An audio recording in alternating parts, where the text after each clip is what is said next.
delivering for Britain. Thank you. So I'll now take questions, if I may, and can I start with Carl from ITV? Have we got a mic? Apparently we're using the ones overhead, Secretary. Very good, very good. Thanks very much. Secretary of State, you're asking the British taxpayer to put more money into defence. The Defence Committee says, though, that you need to be clearer with the public about the level of threat and what to expect in the event of a conflict.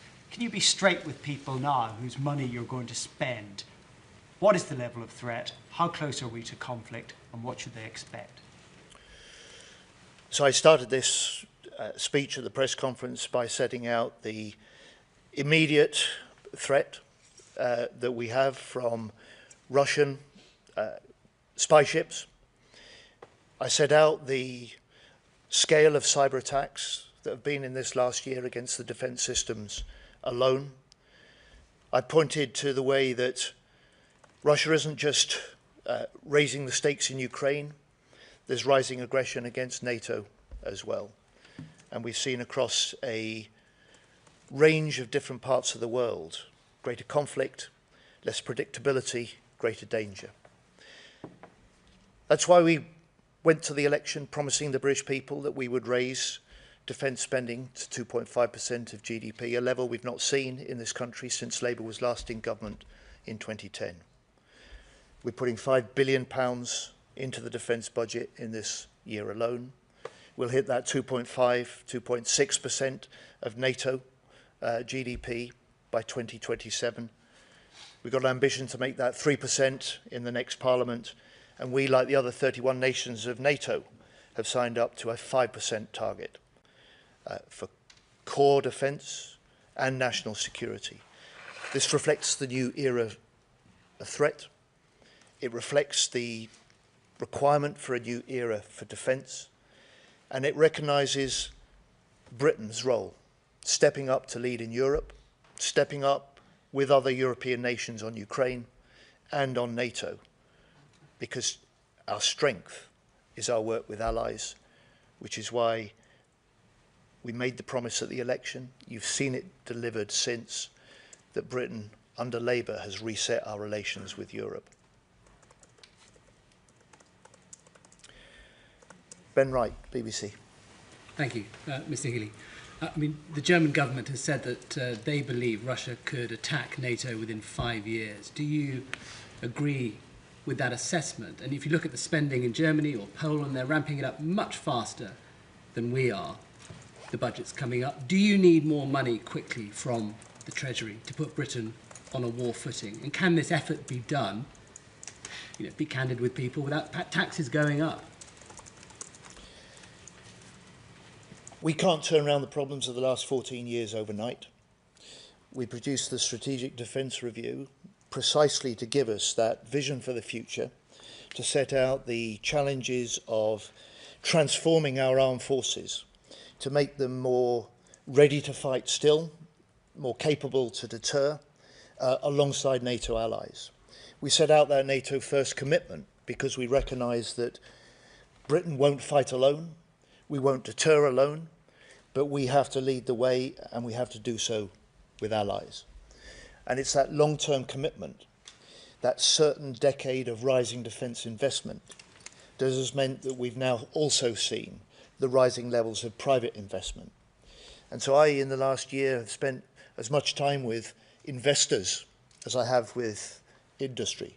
I've spent as much time with innovating small firms that hold the key for future capabilities that keep us ahead of our adversaries that I have with the traditional defence businesses. And it's that combination of fresh investment, transformation, and a vision that sees the strength of our British industry as essential to equipping our armed forces and essential to providing a greater deterrence against anybody that would attack us in the future. Ellen Milligan, Bloomberg, please. Thank you. Can you give us more detail on the Russian ship pointing lasers at our pilots? How much of an escalation is that? And on the EU Safe Weapons Fund, was any progress made last night at the dinner between the Prime Minister, Germany and France? And with the deadline coming next week, is no deal better than a bad deal? So on the Yantar, this is the second time in a year that it's entered UK waters. It is part of a Russian fleet designed to put and hold our undersea infrastructure and those of our allies at risk. It isn't just a naval operation, it's part of a Russian program driven by what they call the Main Directorate of Deep Sea Research, or GUGI. And this is designed to have capabilities which can undertake surveillance in peacetime and sabotage in conflict. And that is why we've been determined, whenever the Yantar comes into British wider waters, we track it, we deter it, and we say to Putin, we are ready, and we do that alongside allies. You saw this last year in the way that Britain led the response to attacks on critical infrastructure with other Baltic and Nordic nations, and then NATO stepped in as well with their operation. So it's a demonstration, if you like, of a British readiness to act, a British capability to act, because make no mistake, we will not tolerate a threat to the British people's essential connections underwater. And on the SAFE programme, we were pleased when we signed the UK-EU Security and Defence Partnership. It was a milestone in resetting relations with Europe. We recognise, like President von der Leyen did, the importance of all European nations contributing to European security. So we've negotiated seriously throughout this period for participation in SAFE.